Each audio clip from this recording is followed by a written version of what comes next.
Yo, yo, I'm testing out this live thing. So hopefully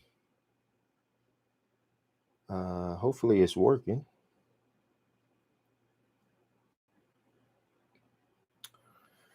Yeah, I just wanted to test it out because I want to start doing some live. So I thought I would test it out and just do the talk about the R3, how I feel about it. I'm trying to make sure that I'm good. Make sure my audio is good. Yo, yo, what up? What up? It's your boy Anthony back with the first live, really just testing it out. I don't really expect anybody to be in here. I just want to test this out. See what the live is all about.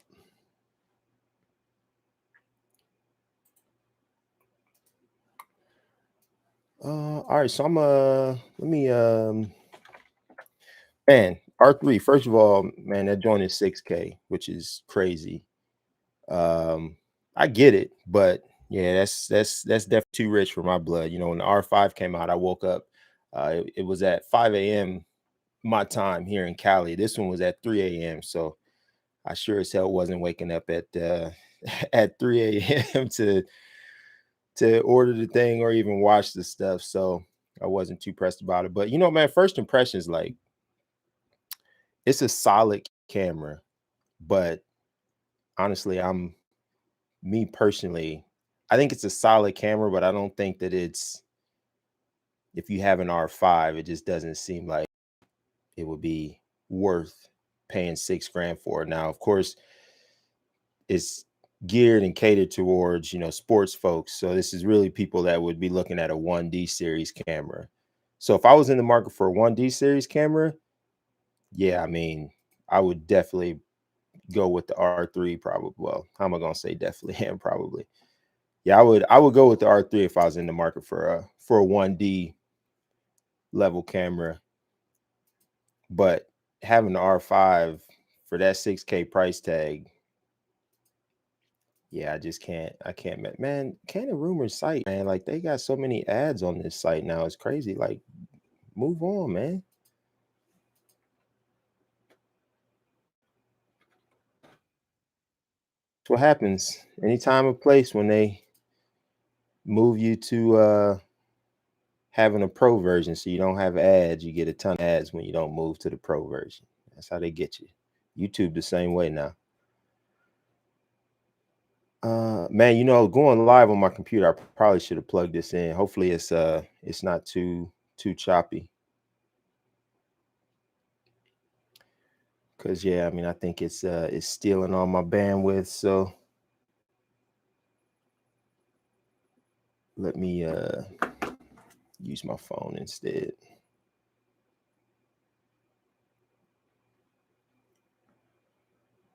Been up for 3 minutes already. I can see how these lives how they go for a long time, because you just get to talking and it just goes. So I'm using the Canon webcam software. So hopefully that's working out good. I'll take a look at it when I'm done live streaming to see what it's all about.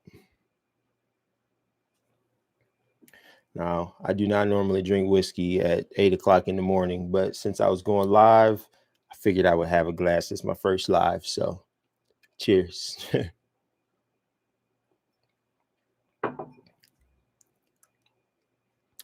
Yeah, so I mean, it seemed like a solid camera, but the thing about everybody jumping on all these, these review videos and stuff, I've watched a few of them this morning, and the thing about these review videos is, first of all, they had a pre-production camera, but the bigger problem is that you can't really judge a camera off of having it for a day or a half a day. It's like you can't review a product like that. I mean, you can kind of get an idea for it or whatever, but yeah, you can't really review a product only having it for a day. So, the stuff that they saying, it's like, man, you gotta take it with a grain of salt. But there's a guy on Can of Rumors here uh that has kind of like a running list of the key features, which I thought kind of makes this easy, and I didn't have to because a lot of them are just saying the same stuff. Probably one of the big ones that's cool, and I really hope to see this trickle down to other cameras, is they finally removed the 30-minute record limit. Now I'm hoping, yo, what's up, Martin from Kenya? That's what's up. I'm hoping that they don't keep this as a high-end flagship type option where it's like you got to get the R3 or the R1 or a 1D style camera to be able to have the 30-minute remove. So hopefully that trickles down. So that's cool. It's got the 6K down sampled to 4K. I don't really care about that. I don't even shoot in 4K. I still use this 6D2 to record. I don't even have 4K, but that's cool. Electronic shutter goes to 1/64,000th of a second, which is insane because I mean, I don't even know what conditions you'd have to be in to need 1/64,000th of a second. Like, that's crazy. But it's cool that it could do that though. Like, I rarely even go past 1/8,000th of a second, just with how I shoot and just the conditions that I'm in. But it's cool having that flexibility. It gives you what, 8, 16, 32, 3 more stops. So I mean, that's pretty significant. I mean, it'd be cool if you could sync flash to that, but uh electronic shutter frame rates, now it's adjustable, so you can go 3, 15, 30. I feel like that was an interesting choice of numbers. 3, 15, and 30. Like 15, I get, that's half, but 3, I don't know why. And there might be some technical limitations, but I don't understand why they don't have it to where you just can set it to be however many frames per second you want it to be. Like, you would think that you could just, that would be customizable. You could make it whatever you want. But it's like, if you're going from 30 to 15, the mechanical shutter is 12. Yeah, I mean, for sports people, 3 frames is 3 frames, but it's just like, it's not much different shooting mechanical if you got 15. I just feel like they should have had that be like 5, 10. Like, did it do it in 5 increments or whatever? But maybe there's some technical stuff. The new hot shoot thing, man, I don't even know what that's all about. And what kind of overpriced accessories Canon gonna throw for that thing? Not sure. Interesting thing, handles heat better, but it still overheats, which for me, that sounds disappointing. I mean, I don't use my R5 much for video, so I don't deal with overheating anyway. But you would have thought with this bigger body that they really could have eliminated the overheating altogether. But yeah, it looks like it still overheats. Obviously, not as fast. And I mean, it's their time will tell, right? Because most of these folks that reviewed this camera, I mean, they only had a day and a half. T to the M to the IDD. What up, boy? Testing out this live, man. Seeing what this live stuff is all about. I want to start doing some more lives, so I had to test it to see how it worked. I ain't gonna be on here too long though, because I got stuff to do. But I just wanted to test it out. Just talking about this R3. You ain't gonna care about that, since you missed the Nikon, man. Let's see what else. Yeah, the eye control autofocus deal. So it sounds like that's you don't really control the point itself. You just kind of control where the camera is going to find an object to track, which is cool. It sounds like the reviewer said it worked pretty good. To me, that still feels a little gimmicky, but if you need it, you need it. I guess it's cool to have it in there. From what they're saying, it works pretty good, so that's cool. It's a little 24 megapixel joint. No surprise there. We knew that. The electronic shutter, 30 frames per second, is full 14-bit non-compressed. Point to say, unlike the Sony A1, which will compress those files. There's people out there that care about that. I don't. It's like for the stuff that I'm delivering to clients, like that stuff is irrelevant. I know it helps you edit better, you get better color gradation and that sort of thing. I get it. I'm not saying it's pointless, but people get so bent on that stuff that it's just like for most people, it's not gonna make a difference. Maybe it'll make a difference for the people using this camera, but it's like 14-bit, 12-bit, 10-bit. It's like I've never had a client that looked at my image and was like, "Was this 12-bit or was this 10-bit?" But I'm not the target audience for this camera, so don't beat me up. I just think it's whatever. The buffer is rated at 150 raw, although real world performance seems to be closer to 135. That's cool. Of course, a lot of people are complaining because it's got the SD card for the second card, but at least it has the second card. You know how Canon can be. So, flash sync speed. I think a mechanical shutter is 1/250th of a second, which is cool because a lot of the Canon cameras, I think, have been like 1/200th of a second, which it is 1/200 at on electronic first curtain and then 1/80th on full electronic. So that's cool. I don't know what the flash sync was like on all the other cameras because I don't shoot electronic, but I don't know. Maybe you couldn't use flash or the sync speed was slower with full electronic on like the R5 and the R and all those. I honestly don't know. I never use electronic shutters, so.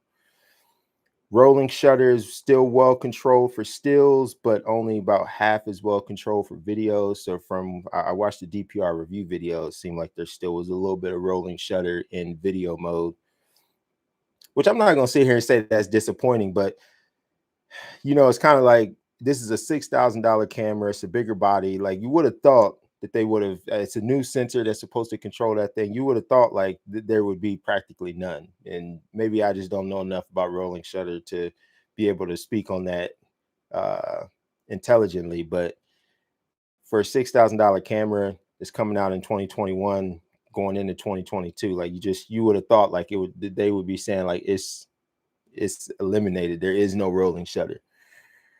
But that doesn't seem to be the case. It only has C-Log 3, none of the other C-Logs, which I don't know if that's an issue or not. Uh,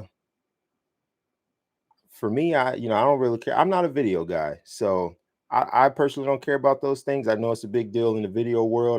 I'm curious if people will miss having the option to shoot the other logs or not. Battery life seemed to be disappointing. Of course, everyone had pre-production models, so everything that's negative on the camera has to be blamed on the fact that it's pre-production. I'm sure Canon tells them they have to do that. GPS internal, some Apple MFI connections. I have no idea what that's even about, even as an Apple guy.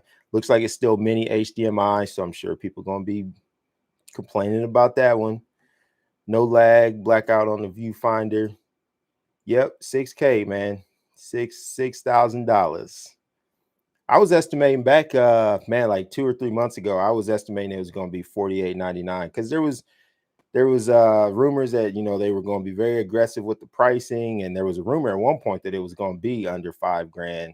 So I was thinking it was going to come in at $48.99, which if it would have came in at $48.99, I would have considered buying it just because, not that I need it, but I would have considered buying it if it would have came in under 5K. But at that 6K price point, you got 6K. Then here in Cali, taxes 9.5%, so basically 10%.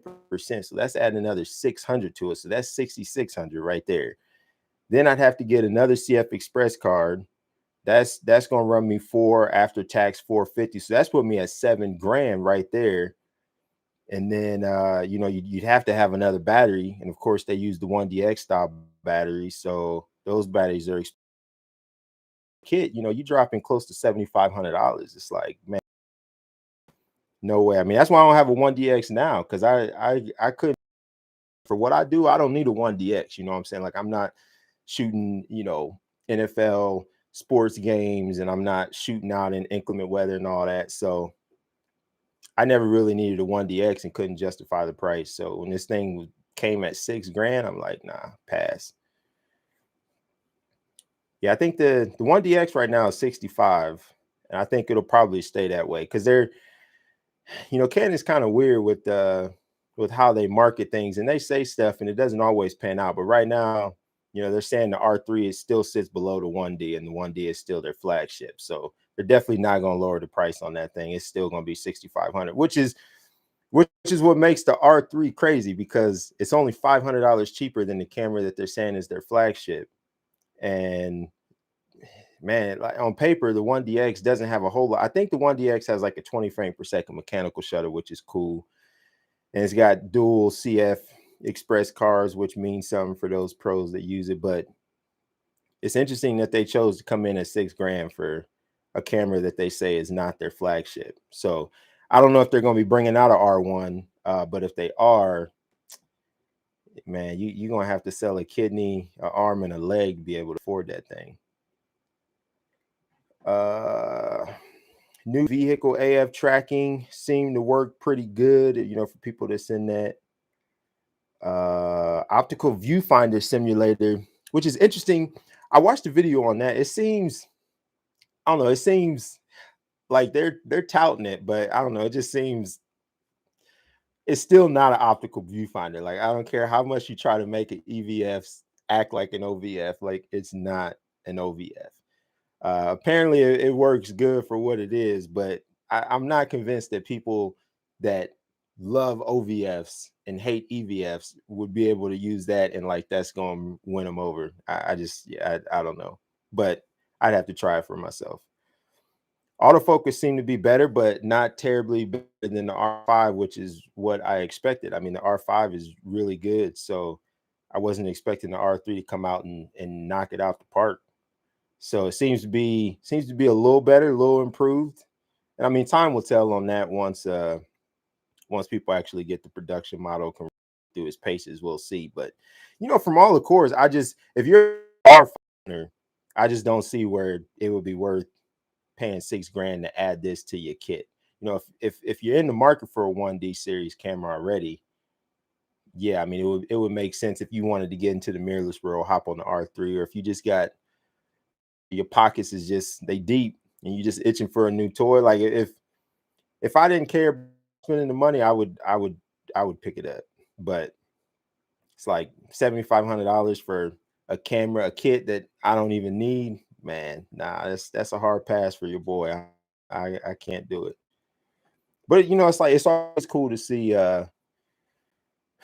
innovation cameras, because the hope is that things trickle down to your R5, your R6 level cameras.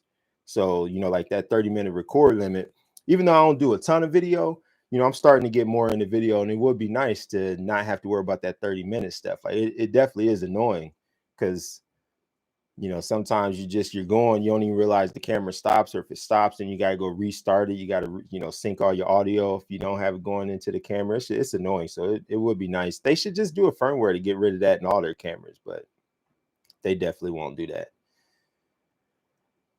Yeah. So, I mean, it seems like a solid camera. It seems like a solid camera, but I'm not going to mess with it. Yep. Okay. Well, cool, man. I just wanted to test this out. Sounds like the audio is good. Video looks okay. So I'm gonna try to do some more lives in the future. This is easy, because then I don't have to worry about editing it. T Mid know what's up with that one. Don't got to worry about editing it. It's up there. It's done. So I'm gonna try to do some more lives coming up. I think I'm gonna do a FAQ live here soon, because I get a lot of questions from people. I normally try to answer them in the comments, or if they message me, I just answer them back. But I think I'm gonna do a FAQ soon, and try to do some BTS lives. I gotta try to go live from the maybe it's 480p. It might be. Yeah, I mean, I did the setting to have it where it's a low latency, so that way it said that's what you want to use if you want to interact with people. It looks on my phone here.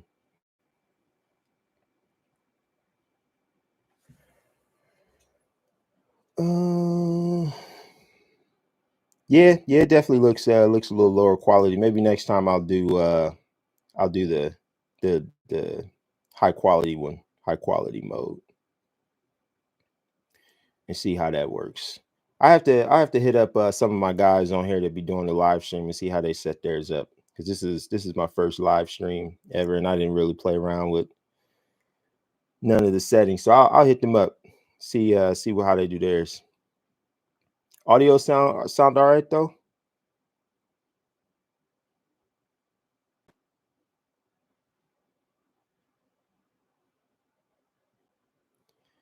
Yeah, there's no way to.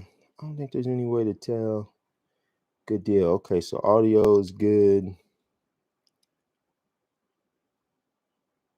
Yeah, it definitely is 480. Okay, yeah, next time I'll try the other mode, see if I can get it to be more high quality. And it could be because I'm doing this over Wi-Fi, and I have fiber, but my Wi-Fi, my computer's it's older. I built this. I need to build another one. It's 8 years old, so I don't have Wi-Fi built in. So I have to use a USB Wi-Fi, and I get probably 25% of the speed of my fiber through my Wi-Fi versus if I just do a hard connection. So I should have just hardwired it in. So I'll do that next time too. That could be screwing up the quality of the video because my Wi-Fi sucks on the computer. So good deal. I appreciate the feedback. I will test that out and change up some stuff, hit my guys up, see how they do it. So yeah, man, I appreciate you guys tuning in. No, I'm gonna sign off because I gotta get to work. But yeah, no doubt. You all the way on the other coast. Miami, what's the weather like in Miami right now? It's been it's been hot here in LA. It's kind of annoying because I mean we're in the middle of September. Normally it's a little cooler by now, but we still been hitting 95. So that's a little too toasty for me. I like the sun. I don't love the heat. Hot and humid. At least when it hasn't been too humid here. At least it's been hot, but not humid. So that's good. Cool. All right, folks, man. I appreciate you guys tuning in. Appreciate the feedback. More lives to come in the future. Holla.